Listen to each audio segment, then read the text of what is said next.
I must say, I find it quite rare being able to read a book from an author that I got to meet firsthand and have coffee with, to actually serve in the very same ministry, San Francisco City Impact, that he started, and to meet some of his family and friends that are also mentioned in his book. To read about some of the same places and people that I got to see and meet in Roger Huang's Chasing God has been a unique privilege. From the streets to the buildings, I am able to create a vivid picture of what areas were mentioned while immediately picturing the faces and voices of some of the people. To explore a book from this perspective is rare and perhaps a luxury that not many readers get to have. It was not much longer after I left City Impact that this book became published. The digital version was readily available, but being one that prefers physical books, I wanted to find a paperback copy version. It was several months later that I found one and purchased it. I had an idea of what I was expecting from Chasing God. I knew it would explain how City Impact started, but that was about it. Little did I know that I was only scratching the surface of a published entry that would captivate me throughout the whole 251-page duration.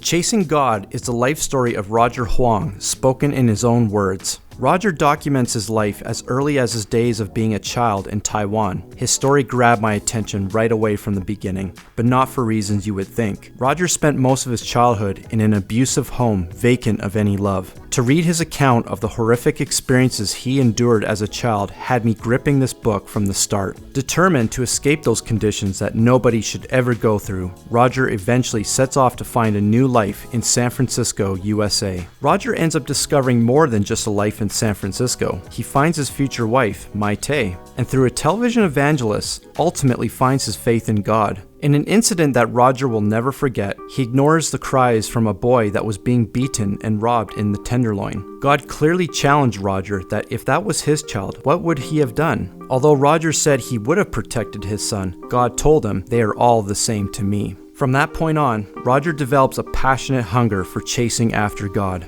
That chase creates a destiny of intervention and change in the Tenderloin in unparalleled miracles that only God himself could orchestrate. Roger generally keeps his sentences short and to the point with his words. I've always appreciated that style of writing. For some reason, it adds more emotion, emphasis, and meaning to what is being spoken. He also provides the reader with many detailed descriptions of the sights, smells, and sounds of his environments, as well as the physical, psychological, and emotional feelings he experiences. This was a very strong aspect I admired from this book, as it helps the reader identify everything Roger is experiencing. It also emotionally attaches the reader as if he or she is presently there and are in the story with Roger. Some of my favorite parts of Chasing God are the miracles upon miracles that God accomplishes. With obstacles that seem immovable, Roger's prayer and fasting over each issue leads to God's hand of provision, while moving the insurmountable challenges in ways nobody could ever predict. A notable quote from this book is, "The path that God has set me on is not always clear,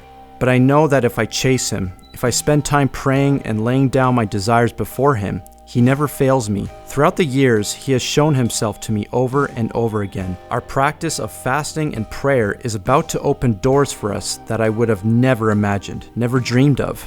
Roger mentions a lot about prayer and fasting in Chasing God, especially at the end, as there is even a frequently asked questions section dedicated to prayer and fasting.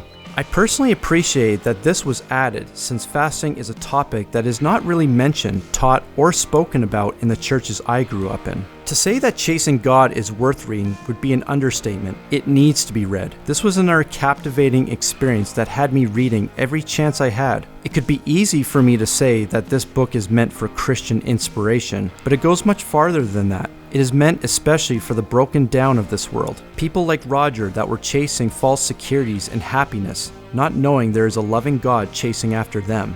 As San Francisco City Impact celebrates their 30th year of ministry, serving and intervening in the Tenderloin District, it is beautiful to read how far they have come simply by one man's incredible journey. To go from handing out 50 sandwiches in 1984 to a large organization serving and loving thousands upon thousands in 2014. Chasing God is a shining example of how God can use anyone in any circumstance.